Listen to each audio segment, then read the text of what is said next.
All right, welcome everybody. We are officially live. Yes, thank you. Absolutely. Yep. So welcome to another segment of Room Fire Family Wellness Program. We're going to do another cooking demonstration and nutrition minute today. Welcome everybody who's tuning in online. Welcome brilliant Detroit families. We thank you for being here. Friendly reminder, all of our previous recipes are online on our YouTube channel, so you can go and check those out in the past. Make sure we are looking at them. Make sure you guys are checking yourself out, liking, sharing, and subscribing. Every view makes a big difference. So before we get started, does everybody have a handout? Everybody have a handout? Okay. If we don't, we'll get that out to you guys right now. So today's handout, it is a 2-pager front and back. One of our topics of discussion today is going to be about seasonality. So we're going to talk about what does it mean to be in season in terms of fruits and vegetables and other foods. What are some benefits of eating in season? What foods are in season throughout the year? And you're going to see there's a nice little growing guide on the back, and then our recipe is on the very back. So if everybody would flip to the back, we're going to get started with the recipes. Today, we're making a soup. So we're going to do a creamy mushroom soup. Show of hands, do we have any mushroom lovers in the audience? Okay, I'd say about 90% it looks like. Hey, 85, 90%, that's pretty good.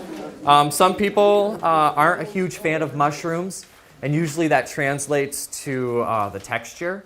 Some people don't like the flavor, and that's kind of hard to go around unless you season it differently or if you really mix it in with your dish. But most people, the main complaint that they have when it comes to mushrooms is the texture.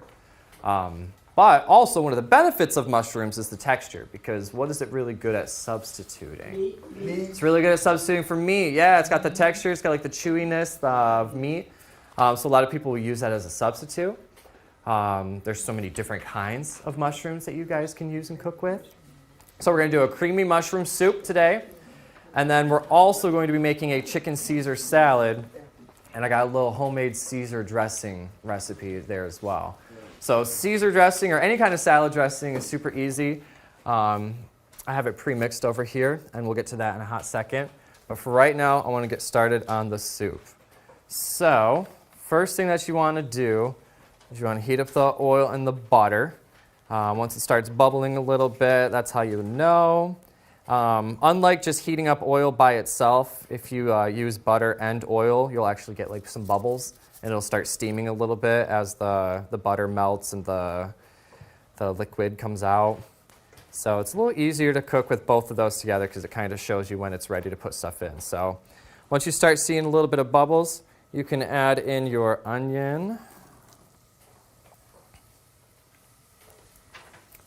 You just want to cook that for a little bit. You want to cook out the onion flavor so it's not so strong. As you guys will see, I did make some ahead of time, but we're going to make some just for the fun of it. So mushrooms are super interesting.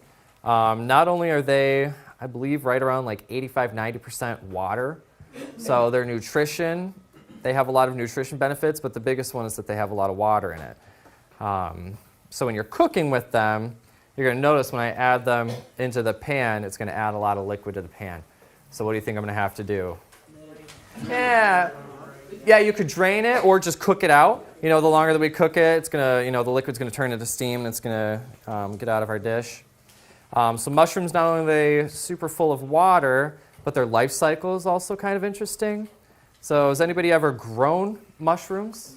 No, but I know how they grow. You know how they grow? Underground in the dark. They do. They grow underground in the dirt. They also need a lot of nutrients, which are usually in the form of manure. Yeah, so when you grow mushrooms, it's pretty common to use a lot of manure. And as they grow in the dirt, they're growing in the manure. But obviously these mushrooms that we're using today, they've been rinsed, they've been processed, they're highly regulated, so you don't have to worry about anything like that. I like mushrooms. It is interesting. It is, because they need a ton of nutrients. Not only because their life cycle is pretty elaborate, but also because how they reproduce is interesting and it takes a lot of energy. But they use fertilizer for a whole lot of other things too. Other vegetables, but they use it for, I don't use it for grass. What are you talking about? I'm sorry, for like fertilizer and the manure? Cow manure. Mm-hmm. Yeah, it's really high in like phosphorus and nitrogen. So people use manure to amend like their garden beds. And they all smell like ooh, ooh, ooh. Mm-hmm. And you do have to be careful. You know, we'll talk about this more in the Ask the Gardener program. We'll talk about, you know, benefits of using fertilizers, but also some potential downsides, such as, you know, if you're adding manure to your garden beds and then growing lettuces, you know, or something similar. You got a question in the back? I have seen something in my yard that looked like a mushroom. I hadn't grown it. Could that have been edible? Well, okay, so you gotta be careful. You gotta be careful, right? You can't. Yeah, you gotta be careful. What did it look like? Was it like a white puffball, or was it just a? It looked like a mushroom. Okay, so there's the type of mushroom that's common in Michigan. Comes out around the springtime. They're big and white. They can get to the size of like soccer balls, and they're called puffballs. Has anybody ever heard of those? No? You got to be careful with any mushroom that you go out and forage. There's usually almost always a mimicker. So there's a type of mushroom that looks the exact same, but it's not edible. Exactly. So with mushrooms, you got to be careful. That's why I always suggest buying them from a reputable source. Eastern Market sells a lot of mushrooms, but any kind of grocery store also sells different varieties of mushrooms. Do we have another question? Yes. Are mushrooms a fungus, or can you grow them from seed? You know what? So they are fungus. We're going to get into more of this discussion with Dayana, so I don't want to overlap too much. But one of the things that we can talk about is, yes, it is a type of fungus. So it's kind of in the same family as like molds. So you know, even like blue cheese has molds on it. You know, so not all molds, not all funguses are bad necessarily. But you do have to be careful because there's bad ones. You know, there's black molds, there's also poisonous mushrooms. But circling back around real quick, now that our onions are cooking nicely, I'm going to add in the mushrooms. So right here it says we're going to add in the olive oil and butter. We're going to add the onions, some salt, some pepper, cook it a little bit more, and we're going to add in half the mushrooms and then the other half of mushrooms. I am just going to add them all in at once. That's what I did to make this batch, and I didn't see any issue with it. So I'm just going to add in just a little bit of salt. I'm going to add in some of my pepper. I'm going to add in our mushrooms. So for the mushrooms today, Dayana's going to go into more detail about what exactly different mushrooms you can eat. We have a couple of different examples of ones that I'm cooking with. So we have some lion's mane. All right. We have some shiitake.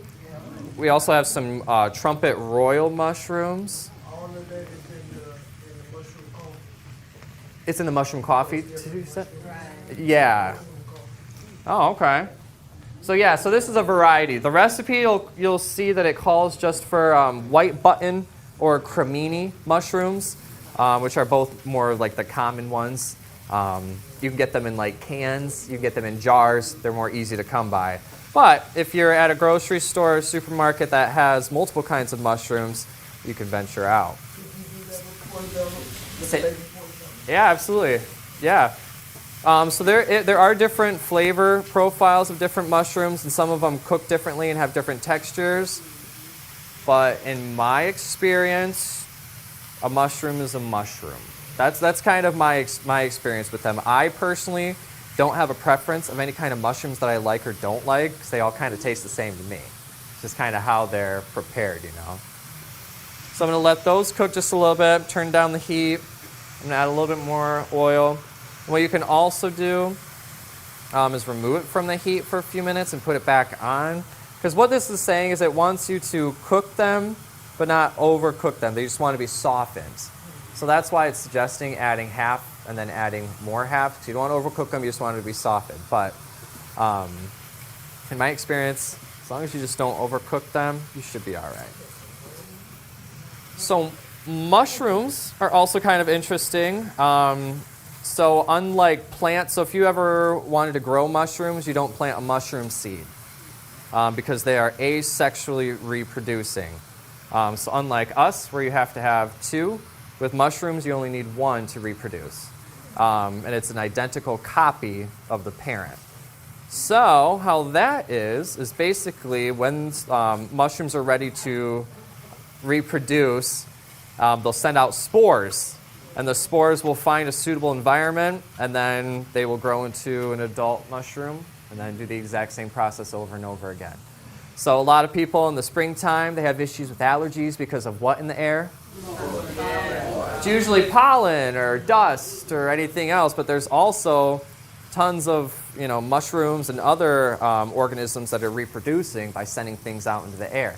So you're also probably breathing in different mushroom spores or all these other kinds of things. So that's why allergies are such an issue. Did you have a question? Now, not all mushrooms grow underground. Don't some grow on trees? Yes. So the question was, not all mushrooms grow underground, right? Some of them grow on trees. And you're right. But if you notice the ones that grow on trees, what exactly are they growing on? The bark, the wood. More specifically, though, is it healthy wood or is it decaying wood? It's almost always decaying wood. It's almost always going to be a part of the tree where a limb fell off, or if it was struck by disease or something similar, and the mushroom is decaying. So mushrooms are really good at breaking down stuff. They're decaying, or detritivores, I believe is the word, where they feast on decaying organic matter. All right, real quick, before I get too off topic, so we're going to add in the mushrooms. They should be about good now. I'm going to add in garlic. This recipe calls for white wine. That's what I was going to add, white wine. Yep, so it's white wine. Now what I did is I got a little bit of white wine vinegar. Okay. All right, for a little bit of extra flavor. Now what you can do is you can add in a white wine. But I went with this, and I like it. So I'm doing this with that. So you can either do regular wine, or this is about like $1.50 a bottle. So that's one thing that I try to do, is I try to make some substitutions that are not only easier to access, but also economically smart. So there's one little substitution I made. But if you want to use wine, go for it. Any other alcohol? Say again, could you use any other alcohol? You probably could use some vodka. I feel like vodka would go really good in this. Yeah, but like I said, if you're using alcohol and you cook it down for 5 minutes, the alcohol content's almost completely gone. You're just dealing with the flavor there. What's it what? You don't taste it, do you? Not the alcohol part. You taste like the flavor. So that's a lot of things. People mostly it's common to drink alcohol for the effects. But if you're like a real cocktail drinker, if you actually use it to cook with your meals, it's actually about the flavor profiles. That's what the focus is on. So I'm going to add in this stuff. So we're going to add in some garlic. I got some garlic, just some regular minced garlic all set.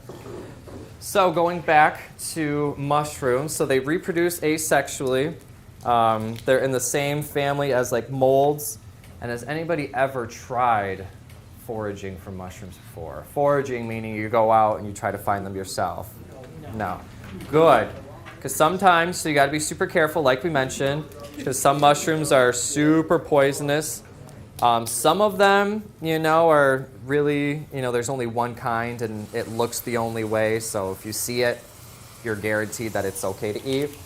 There's one mushroom in Michigan that I will say is safe, that is easy to find, and it does not have any poisonous mimickers or poisonous. Do you guys know what it is? Yes. Yes, somebody said it. Morels. Anybody ever had a morel mushroom? What do they look like? They kind of look like a fairy tale mushroom. Not the red and white ones that you might think of in like cartoons, but they're like, they have the regular mushroom shape, but they have like a bunch of holes in it. I wish I could pull up a picture. I invite you to check it out on your own, but it's morels. But they're common in Michigan. They grow in the ground. I find them in my garden just about every year.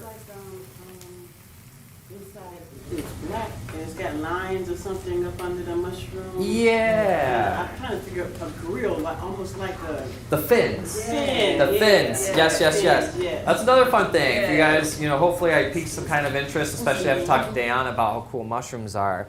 But yeah, even the anatomy of mushrooms are really interesting, and how they grow, how they reproduce, what they do, how they feed. All right, so we got Oh, how do you spell morel? Morrel, I believe. Ah, okay. That was my guess. Okay.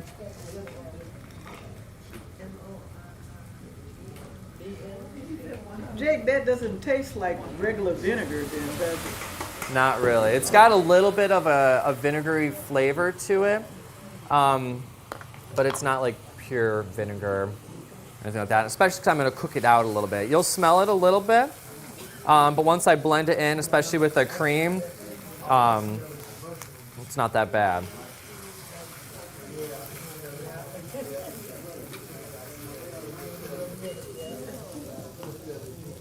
All right. Now it calls for 3 cups of chicken broth. I'm going to wait a hot second to add that because I just want this to cook down just a little bit more. I'm going to have us switch gears just for about 45 seconds or so and come on over here to the dressing, okay? So as we may see, I made us a nice little salad. Chicken Caesar salad traditionally has mushrooms, croutons, chicken, Parmesan cheese, lettuce. You can add in other vegetables. Don't be afraid. I added in cucumbers, which I don't believe are usually in Caesar salads. Maybe they are, but I feel like usually it's just tomato. The crunch. Yeah, and I got the croutons on top. So we got extra crunch, fresh lettuce, fresh chopped veggies, and I'll teach you guys real quick how to make your own Caesar dressing. Yeah, I'm going to add this in real quick.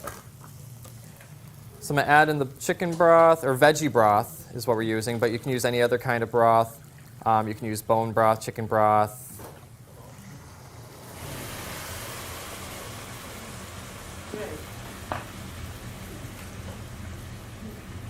That's going to be the base.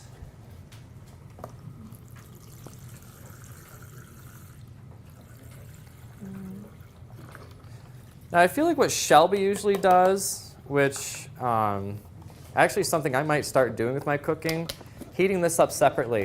So having this in a pan, yes, absolutely. Heating this up in a pan and then pouring it into whatever dish you are, because you see what happened is temperature. Yeah, I stopped it from cooking, so that's a no-no. But give that a couple seconds.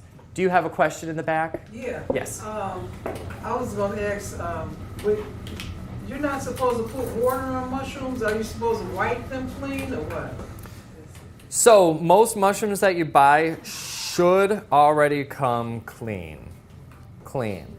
How many hands has it passed through? How many trucks has it been on? That kind of stuff. So I always encourage any kind of fruits or vegetables that you get from the store or even the farmer's market, it never hurts to make it clean.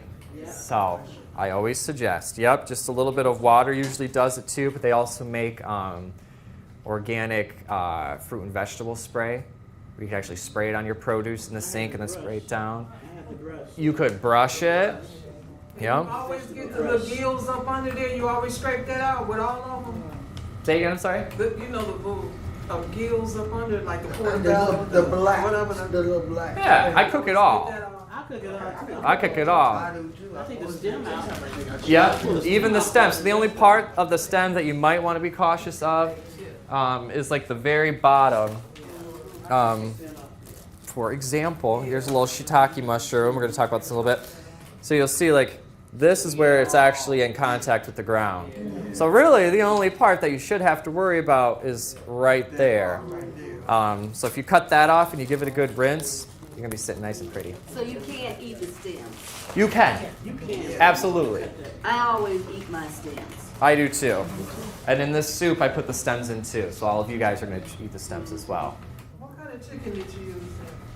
For here, wonderful question. I'm glad you brought that up. So we used just a regular rotisserie style chicken. Okay, so for the chicken on the Caesar salad, I carved it myself, if you may. I put it in the fridge so it would be cold. So I bought it fresh, nice and hot, and then I put it in the fridge after I dressed it up. So that's what I used, just rotisserie chicken. If you don't want to use rotisserie chicken or if they're unavailable. I actually went to the supermarket yesterday and I had to wait like 15 minutes for them because they were rotisserie so I just kind of hung out and killed some time. But if you don't want to use a rotisserie chicken, you can always use like frozen chicken strips. What I do sometimes is with our food drives or anything, sometimes there's like, chicken drumsticks. There's like a ton of them, so I'll take a couple and heat those up and then take the meat off and use that in a dish. So really any kind of meat that you can get that's on sale, affordable, you can find a way to cook with it. But I use rotisserie chicken. You don't keep the skin on, do you? Not usually. Not gonna lie, sometimes I will eat some as I'm like, yeah. I do think it's good. It's where all the flavor is at. You cannot argue with that. However, with skin, it is some of the more unhealthy parts. It's the less healthy of the meat part, is what they say. Because that's kind of usually where the fat is. It's usually a little higher in cholesterol, but it's okay if you want to eat it. All right, so here we go. So we're cooking this up. I'm going to add in the cream. Now this is just regular heavy whipping cream. You could use just milk if you wanted. Because sometimes buying additional ingredients like this isn't entirely necessary. If you have a gallon of milk at home and it calls for cream, you could always add in the milk and save yourself a couple bucks. Which is usually what I do when I'm cooking. If you don't want to use dairy, if you want this to be a vegan meal, you could always use coconut milk or something similar, or just skip the creamy part altogether, and also skip the butter. All right. So, regarding the whipping cream, sure. A lot of people, when they're making their pies or need fluffiness, they would get the whipping cream. But they also sell regular heavy cream. And I thought there was a difference between heavy cream and heavy whipping cream, but it is not. I don't believe so. There is, I researched it. To my knowledge, I think they're the same. Content of Think it- how much milk is in each one. Yeah. Yeah, I I think think it- some on the shelf, 40% of this, and like that. Yeah. And the cream and the heavy cream. Totally. I think it really starts making a difference when you start getting into half and half. Because that's half cream, half milk, and then the cream content is cut down. So, which one is, costs more? which one costs more? Yeah, the whipping cream or the heavy? The half and half, or the heavy whipping cream you're talking about? The two that are like the same? Oh, Heavy whipping cream. it is I usually. make ice cream a lot. Heavy whipping cream. I think this one, which was like the medium size, The size you get. was I think right around like $2 or $3. I would say more about $3.50 is probably what this came out to. Quarts at the warehouse though. Say again? They got the quarts at the warehouse. The quarts, the big one, Yeah, big size. At the warehouse. Okay. Yeah. All right, give me a hot second. So we are just going to allow that soup to simmer for about 5 more minutes or so. And what we're actually going to do is I'm going to take half of this and I'm going to blend it. So that's going to make it so, instead of right now where it's kind of like a chowder, I'm going to blend half so it's going to look like this, where you're going to have some mushroom, but you're also going to have it's going to be more of a soup. It's going to be more of a soup base. Well, hey, if you like the texture of mushrooms so much that you want to eat it like this, you are more than welcome. You can put it over a steak now. Say again? Pour it over a steak? Yeah, that's not a bad idea. Mashed potatoes. Not a bad idea. All right, so I'm going to switch gears over here real quick. We're just going to do a quick little demo on how to make your own Caesar salad dressing. Before you get to that. Yes. Getting back to the mushrooms and washing them, Sure. can you wash them before, or do you have to wash them when you get ready to use them? Do Smart. you wash them and store them, or? Great question. So one concern about washing mushrooms is that you're going to be adding what to it? Water. And what did we already talk about? What do mushrooms already have a ton of? Water. All right. So if you're about to start cooking with mushrooms and you rinse them off, there's going to be a ton of water. If you rinse your mushrooms off and let them sit on a paper towel for about 10 or 15 minutes before you cook, there you go. Mushrooms, once you cook them, you can freeze them too. So you can cook up a giant batch of mushrooms, portion them out and put them in a freezer and take them out for different, stews, omelets, any kind of that stuff. So to answer your question, I would wash them about 15 minutes before and make sure you pat them dry. Okay, so I wouldn't, say I go to the market and get them one day and then I wouldn't wash them and then cook them 2 days later. That would ruin the mushrooms, right? Well, you could. What you could also do is cook them the day of that you get them from the supermarket and then put it in the fridge for a couple of days and then add that to whatever dish. From the supermarket, wash them and put them in the refrigerator or store them. Yeah. I could do that. Make sure they're pat dry though. You don't want any water on that. But if you do that, yeah, they should store for a couple of days, no problem. All right, so homemade Caesar salad dressing, here we go. What we got in here is we have some garlic, some anchovy paste. All right, so that's the one main kicker in Caesar dressing that gives it its flavors, anchovy paste. I have the anchovies You have anchovies? in a can, but it's not a paste, it's just the anchovies. Can I smash them up? Probably could. You could probably put them in a food processor. Like that? Okay. I don't see any issue I make with them all that. the time. I just smash them with a fork. Oh, You okay. do? And I make Anchovies? Caesar salad all the time. What? Yeah. Oh, Yeah. okay. Yeah, so it's really the same thing. Huh. It's a little more chunky in the consistency than the paste. Oh, But okay. it's the same thing.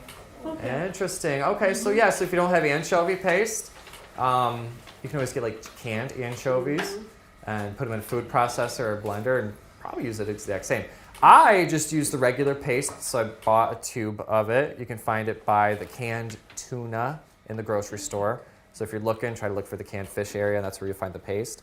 So we got some anchovy paste. We have some lemon juice, some Dijon mustard, Worcestershire sauce, some mayo, a little bit of Parmesan, salt, and pepper. Now for the Parmesan cheese, if you guys can kind of see, I bought the regular shredded cheese, Real cheese. and then I put it in the blender and I blended it down to basically like powder. Okay. Because with this, if you're making a salad dressing, you don't want it to be super chunky.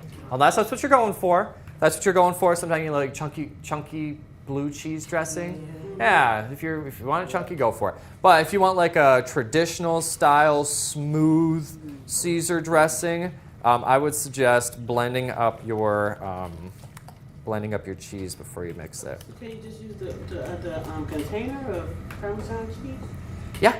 also? Yep. Okay. Yep. My issue though is that I couldn't find like finely shredded, unless it's in like the grated. Yes, absolutely. Yeah. Try to look for grated. I could not find grated. I feel like I was just looking in the wrong area. Because it's not refrigerated. I think it's on a shelf. It's not Exactly. refrigerated. Exactly. So there you have it. There's your Caesar salad dressing. I'm going to add a little bit of olive oil, just for a little bit of something. And there you go. And if you want to make it more creamy or more like, you can pour it out like the traditional style, you can always add like a little bit of milk to it, a little bit of water. But there you have it. Now, Jay, Yes. I have the big container of the ranch dressing, Sure. but it's powder. Oh, It's the okay. powder, original Hidden Valley Ranch. I know exactly what you're talking about. I got it at the warehouse, right? Yeah. And you just add milk. On the recipe, you can make it a dressing. You can make it a dressing. You can make it a dip. Oh, okay. Add in the sour cream.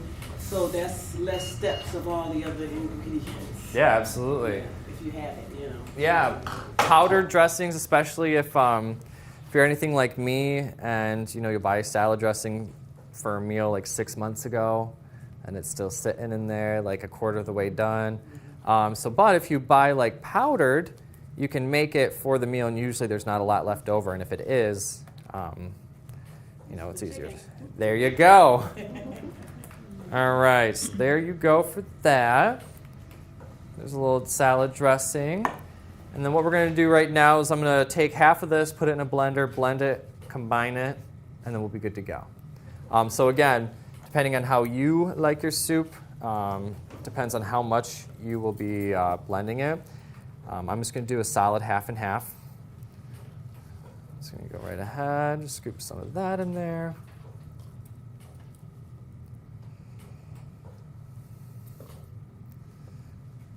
So for this week's produce box, we do have some mushrooms in there for you guys.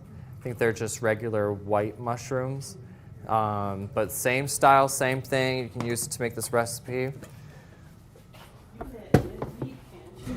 Say it again. You can add meat. Meat? Yeah, you absolutely Meat could. to the, Yeah, absolutely.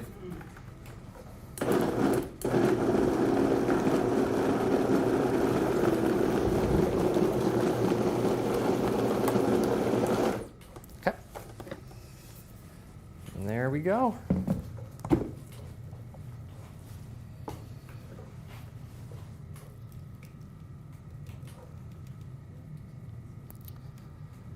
All right, we'll combine those.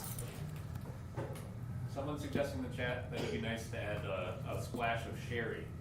Ah, Now, that is a good idea. Yeah, that's a great idea. Yeah, you could always do that and the white wine, or you could always substitute. So you can notice there's a little bit of a color difference between these two. It's only because one's been sitting, because I made this yesterday. I made this right last night, so it had more time to sit. So that's the reason for the color difference. now, if you want your soup thicker, Yes. would you add some starch to it? Corn You starch? could. Yeah, that's what I would suggest. Yeah, if you ever want to make anything thicker, you can add in some cornstarch. But when adding cornstarch to hot dishes, you can't just add it straight up. Mix it with water. Exactly. Yeah, exactly. You gotta be careful because it'll lump up, kind of like tapioca starch, like little bubbles. So what you want to do is you want to add it to a separate container of lukewarm water, mix it, and then add it and combine it. Yes. Freeze that soup and how long can you freeze? Can you freeze the soup, and how long could you freeze this? You could absolutely freeze the soup. With food safety, you want, anytime that you cook something, say again? It's got milk in it. It's got milk in it, yes. But with any hot dish that you make, you can't just put it into the fridge or the freezer. So being served safe, you have to slowly pull down the temperature before you put it into the fridge. The reason for that is because if you pull it down to the temperature, if you put this into the fridge as it's still hot, it will maintain in a temperature zone that's dangerous for bacterial growth. So what I usually do is I'll put a cover on it, remove it from the heating element, let it sit for about 45 minutes or so. That is not enough time for bacteria to start growing, unless you have it in like direct sunlight or something like that, then maybe. But if you just set it aside, let it cool down naturally, and then transition that to like plastic baggies or something, then you can put it into the fridge. To answer your question about how long, freeze or burn, I feel like usually sets in about 3 months. So I would say anytime about 3 months. I would suggest you trying to reheat it the next month and a half though, after you freeze it. But probably could go for longer. What's up? To skip the blender part, I have the one that attaches to the mixer Okay. that you blend right in the pot. Oh, You know what okay. I mean, the long one that you just blend right The in the pot. emulsifier kind of thing. Emulsifier. Those are nice. What about it? You just share? You just, Can you use that instead if you don't have a blender or you don't want to go through that step of blending? You can use the emulsifier. oh yeah, absolutely. In the pan itself, yeah. Yeah, you absolutely could. In fact, that would probably be easier. I don't have one of those, so I did it this way. But if you have one of those and that's easier, it's probably a lot safer than transporting The to. beans too to make it look creamy. There you go. All right, so what I'm going to start doing is I'm going to start plating this. How it is, if everybody's comfortable, I'm going to ask you guys probably put your stuff on the floor, make sure your laps are clear, because we are going to have like a hot soup and a salad, and it's going to be like this. So everybody's going to get something like this. It's going to have all your fun stuff on there with a little piece of bread. So while we're doing that, I'm going to invite Dayana to come and start transitioning to do a little nutrition discussion with us, kind of building off of what we talked about. So hopefully you guys are paying attention. All right, so good afternoon, everybody that's here. Does that work for you? I missed you guys. I wasn't here last week. I was up at school getting some last of my stuff done, so I missed all of you guys here. Missed all of our brilliant families and all of our senior centers at home that are tuning in online. So yeah. Wait, I have to interrupt. Dayana is getting her master's in public health.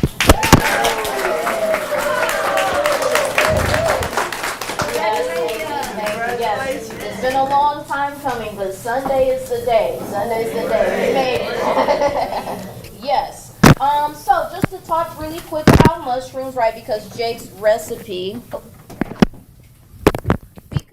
highlights mushrooms, right? Figured that we could talk about some of the different types of mushrooms that we have, right? So just really quick, who can tell me what food group do mushrooms come from? From the My Plate. Protein. So out of fruits, vegetables, grains, proteins, and dairy, which of those groups you guys think mushrooms come from? So they are rich in protein, but technically they're considered to come from the vegetable group. Yeah, but they are rich in protein though. They're a very rich protein source. And there are so many different types of mushrooms. There are about 14,000 different species of mushrooms just in North America. And there's even more species of wild mushrooms that haven't been discovered yet. So there's a lot. And there's a lot that are sold here, right, at the grocery stores, right? I'm going to be honest, I'm not the biggest fan of mushrooms. And kind of just to add to what Jake said, right, it is a bit of the texture for me. I have tried different types of mushrooms, and it's just the texture kind of throws me off a little bit. Honestly, I did eat mushrooms last night, though. My mom made a green bean casserole, and she used cream of mushroom soup, right? So that's pretty much the only way that I like to eat mushrooms. But there are a lot of nutritional properties to mushrooms. But before we get into that, I want to know, what are some different types of mushrooms that you guys have had? Portobello, basically all of them. Portobellos, okay. Shiitakes,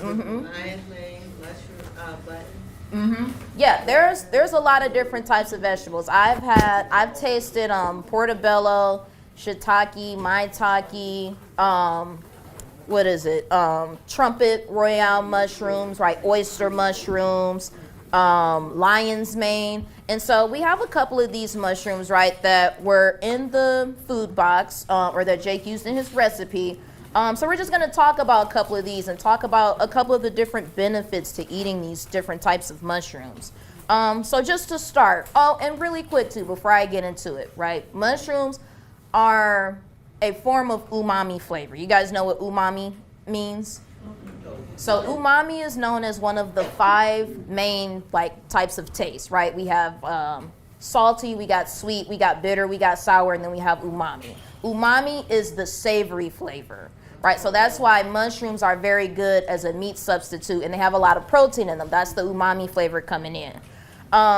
And so with that, right, let's start off with the portobello mushrooms. Well, actually, let's start off with these oyster mushrooms, right? So these oyster mushrooms they're really good in preventing cancer. They have a lot of anti-cancer properties, right? They have a lot of bioactive elements, right? Lots of vitamins, right? Lots of minerals. And these things can help to protect your heart, right? Protect the arteries around your heart, and to help prevent different types of cancers.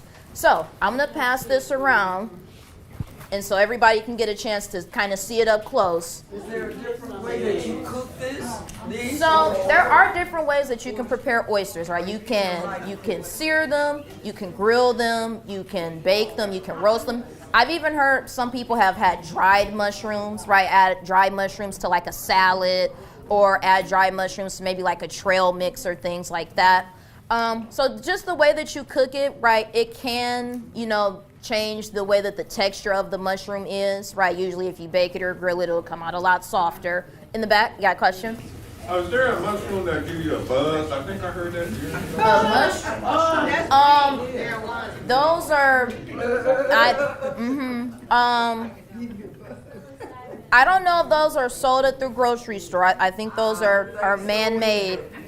I think those are more so man-made. But yeah, there are certain types of mushrooms, and there are certain types of wild mushrooms, and that's why you have to be safe when you're out, even if you see, because there are mushrooms that grow in like my grandma's yard in her backyard and stuff.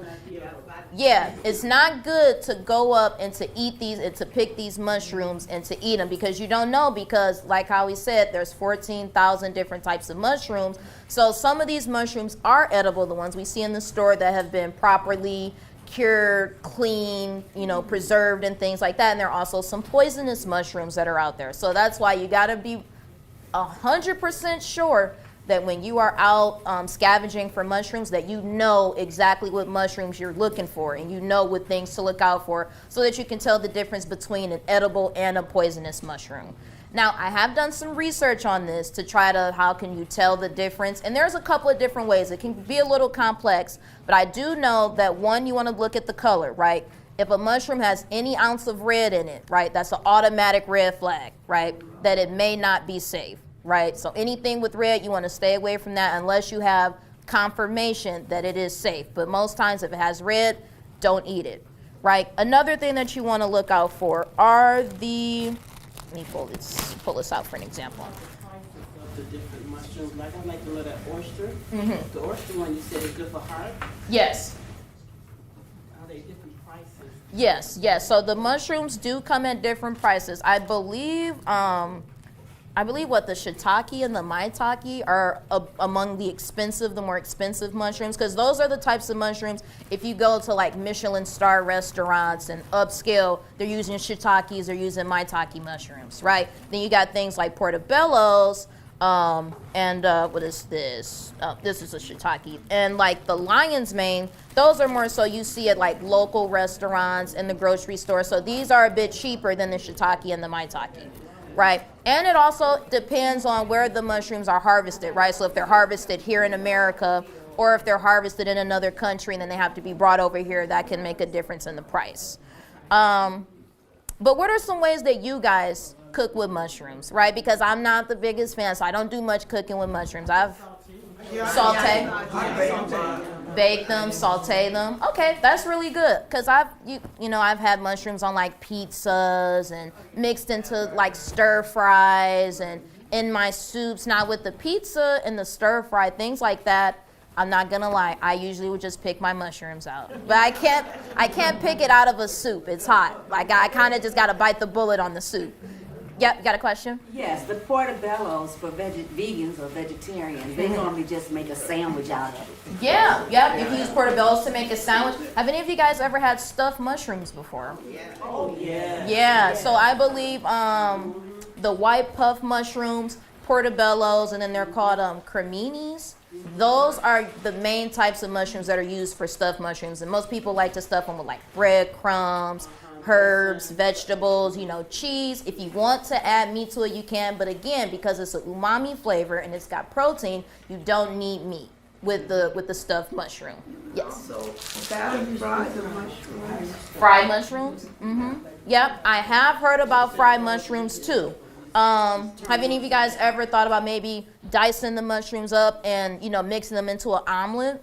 Yeah. Now, I will say I have had a mushroom omelet before, and it had mushrooms, it had spinach, right? It had cheese. That was really, really good. I was like, oh, this is like a surprise me, because I usually don't like mushrooms. You can add raw or cooked mushrooms into a salad or a stir fry, right? Most people add raw mushrooms to a salad, cooked mushrooms down into a stir fry, where you're cooking it down with the rest of your vegetables. Or, kind of like what Jake did right here with our recipe. You can cook it down into a soup. You can cook it down into a sauce, like the cream of mushroom sauce, or you can cook it down into like a pasta, right? You can add it into your pasta mix, right? If you're making like Alfredos or things like that, you can cook those mushrooms down into it. Or gravy on your steak. Yes, or you can use it as a gravy on your steak. And then most times people use it as a meat substitute, right? So like in a vegan burger, Impossible burger, meatballs, stews, meatloafs, and all types of things. The umami flavor, it really gives off like a meaty texture. Most times when you eat a vegan, a vegan burger, an Impossible burger, and it has that fleshy texture, that's the mushroom coming through with that umami flavor, right? And so like Jake said, the morel mushrooms are in season here in Michigan right now, right? And there's a lot of different things that are in season in Michigan. And do you guys know when I say what's in season, what deems something as being in season? It's growing in that season, that's when you pick it. Harvest time. Exactly. So when something's in season, is most abundant, right, is being grown, is being harvested. And the difference between in-season and out-of-season produce is the fact that in-season produce, one, has nutritional maturity, right? It's gone all the way through its natural growing process in the proper season, so it has the most amount of nutrients and vitamins inside, right? It's also a lot cheaper because it's more abundant, right? So, that's why usually with the box there are a lot of in-season items, right? Yeah. So just keep in mind that when you're having in-season items, right, you're getting all the nutrients that you need, and try not to eat as many out-of-season items, right, because they lack the nutritional maturity. They're often sold at higher prices, right, and it's bad for the environment.